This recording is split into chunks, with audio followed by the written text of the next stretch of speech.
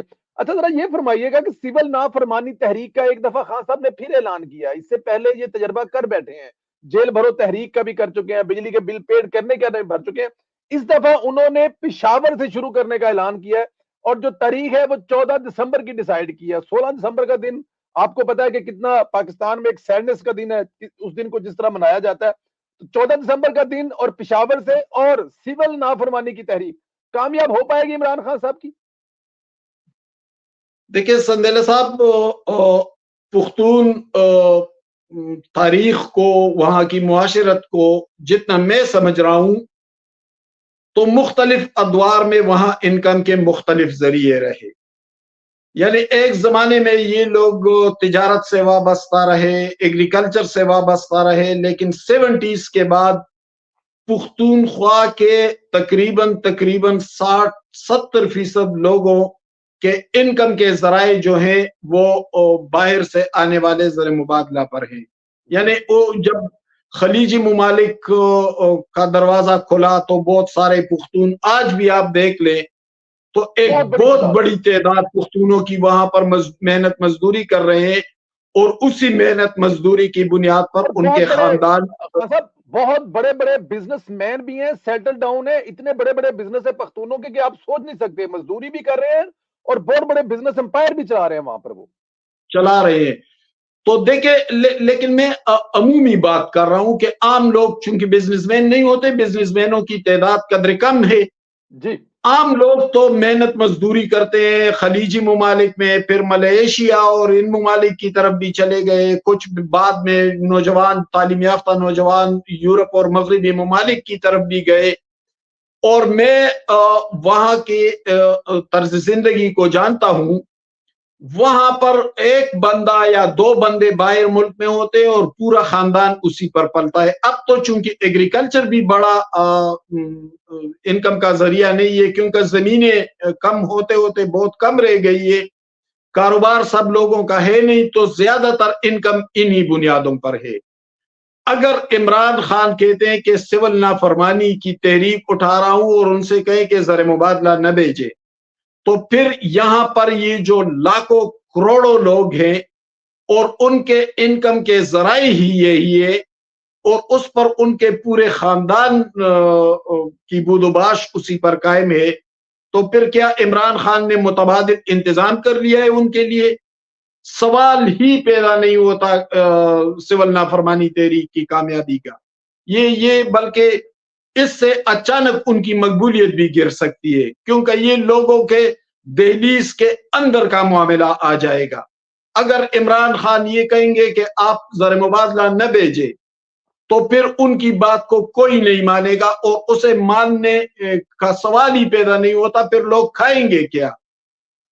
بجلی اور گیس لوگوں کی کٹوا دیں گے, تو اس سردی میں گیس نہیں ہوگی, بجلی نہیں ہوگی, تو لوگ زندگی کیسے گزاریں گے؟ وہ عمران خان جو مطالبات کر رہے ہیں یا جو نیریٹو بلڈ کر رہے ہیں, وہ حقائق کی دنیا سے بہت دور ہے, وہ موز ہوائی باتیں, ایسا ہو نہیں سکتا. اور اگر پھر بھی ان کا شوق ہے تو وہ کر کے دیکھ لے. میں آپ کے پروگرام کے وساطت سے کہہ رہا ہوں کہ 100% ناکامی سے دوچار ہوگا. 100% ناکامی سے دوچار ہوگا. مجھے آخر میں ذرا یہ بھی بتا دیجیے گا, یہ جو بشرا بی بی اور گنڈا پور کا ریلیشن ہے آپس میں اس وقت, کیا ریلیشن ہے؟ اچھا ریلیشن ہے؟ کیونکہ بشرا بی بی شکوے شکایتیں تو کرتی پھر رہی ہے, اور گنڈا پور صاحب جو ہے ظاہر ہے وہ بھی وزیر اعلیٰ ہیں, اور بشرا بی بی وہاں پر جا کر بیٹھ گئی ہیں, تو وہاں پر بھی کچھ چیزیں آپس میں گڑبڑ چل رہی ہوں گی, اختیارات کا معاملہ ہوگا, اور بہت ساری چیزیں ہوں گی. تو یہ بشرا بی بی کا اور گنڈا پور کا اس وقت ایگزیکٹ ریلیشن ہے کیا؟ اچھا ہے, برا ہے, درمیانہ ہے, مطلب کس طرح کی چیزیں لے کے چل رہے ہیں دونوں؟ میں آپ کو ایک بریکنگ دے دیتا ہوں, لیکن پہلے ذرا اس پہ بات کر لوں. ایک تو بشرا بی بی اور علی امین گنڈاپور کے درمیان تعلقات ہرگز بہتر نہیں ہے, اور اس کے ثبوت میں آپ کے سامنے رکھتا ہوں. ابھی ایک ہفتہ پہلے علی امین گنڈاپور نے مشال یوسفزئی کو معاون خصوصی کے عہدے سے برطرف کر دیا. تو کیا یہ بشرا بی بی کی رضامندی سے ہوا ہے؟ اور اس برطرفی کے بعد اب بھی مشال یوسفزئی روز روز بشرا بی بی کے ترجمان کی حیثیت سے بیانات میڈیا کو جاری کر رہی ہے. یعنی وہ وہاں پر تو اپنی جگہ بحال ہے بحیثیت ترجمان بشرا بی بی، لیکن یہاں صوبائی معاون خصوصی کی حیثیت سے اسے برطرف کر دیا گیا. تو کیا یہ علی امین گنڈاپور اور بشرا بی بی کے درمیان اختلافات کیا ایک ثبوت نہیں ہے؟ دوسری بات، پرسوں بشرا بی بی چارسدے جا رہی تھی اور وہاں پر یہ چارسدے کا ایک گاؤں ہے خانمائی، اور اس کے ساتھ ایک اور چھوٹی سی بستی ہے زاہد آباد. اسی زاہد آباد کا ایک شخص تاج الدین فوت ہوا تھا احتجاج کے دوران، اور میری اطلاع کے مطابق تاج الدین گاڑی کی ٹکر سے فوت ہوا تھا، اسے گولی نہیں لگی ہے. اور پھر وہاں مقامی طور پر یہ بات اس بات کی افواہ اڑی مقامی سطح پر کہ اس کو بشرا بی بی کی گاڑی نے مارا ہے. اس کے لواحقین یہ کہنے لگے. تو اس کے فوراً بعد یعنی بشرا ابھی تک نہیں نکلی تھی پورے پختونخوا میں، وہ چیف منسٹر ہاؤس سے نہیں نکلی، لیکن وہ فوراً اس گاؤں میں پہنچی اور 1 کروڑ روپے کا چیک دے کر واپس آ گئی ہے. تو کیا وہ بنیادی طور پر اس بات کو کاؤنٹر کر رہی تھی؟ ایک.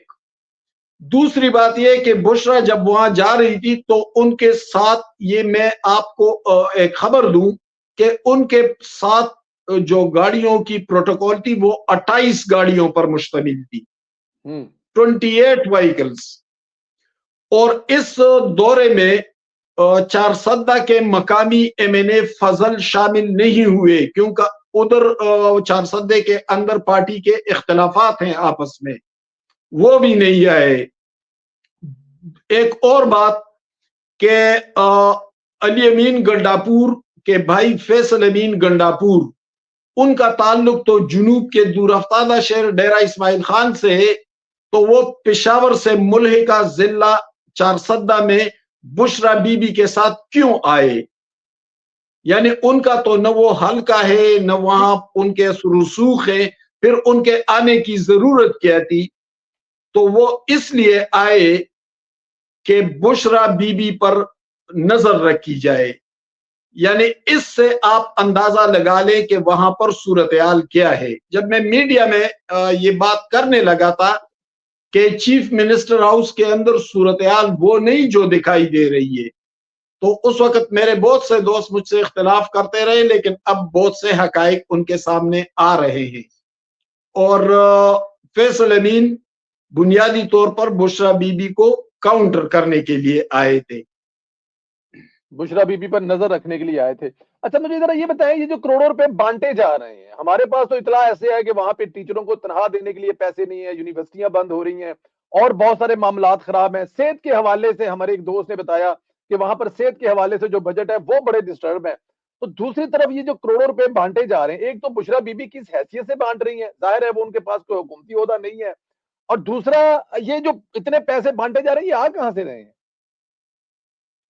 دیکھیں، حیرت اس بات پر ہے کہ یہ صوبہ 700 ارب سے لے کر 1000 ارب تک مقروض ہے.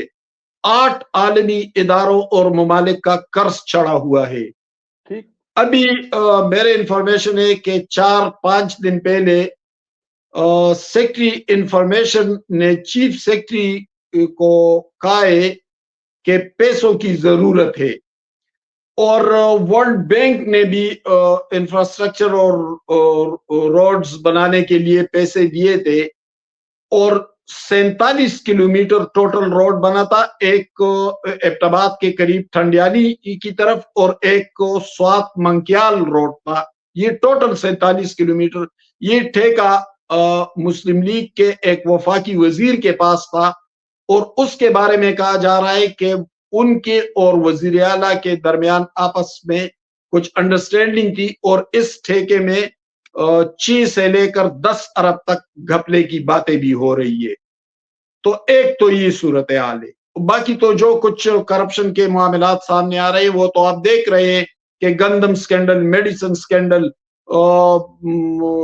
صحت کارڈ کے حوالے سے انشورنس کے لیے پیسے نہیں تھے، لیکن جب احتجاج کے لیے یعنی ہنگامے اور ہلڑ بازی کے لیے جب آ رہے تھے تو اس ہلڑ بازی پر اتنا پیسہ لگا کہ ایک ایم پی اے کو گنڈاپور صاحب نے 3-3 لاکھ روپے دیے تاکہ ان لوگوں کو جن کو پیسوں پر لایا جا رہا ہے ان کے کھانے پینے کا بندوبست ان پیسوں سے کیا جائے۔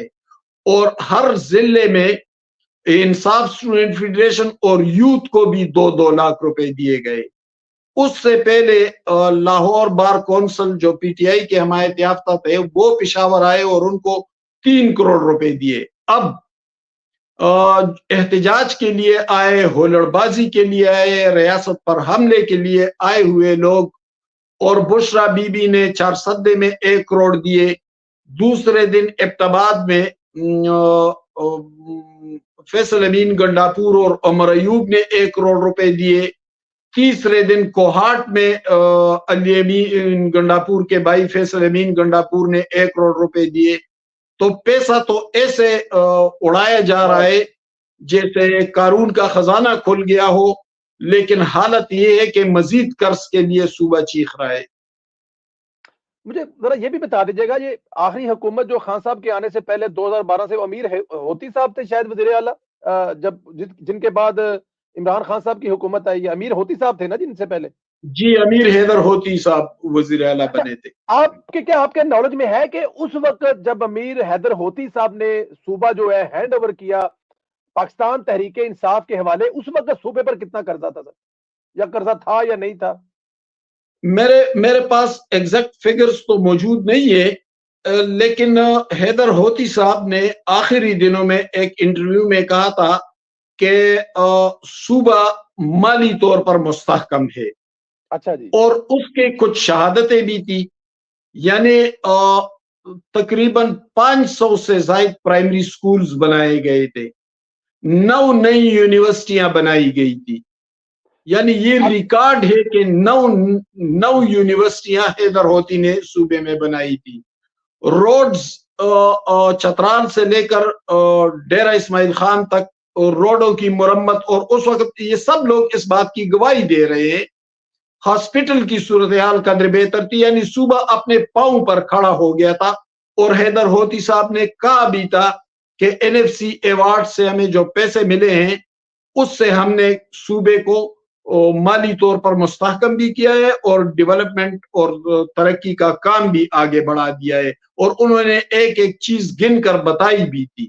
لیکن اب جو صورتحال ہے تو اس کی ذمہ داری کسی پر بھی عائد نہیں ہو سکتی، کیونکہ 2014 سے مسلسل پی ٹی آئی اقتدار میں ہے، 2013 سے مسلسل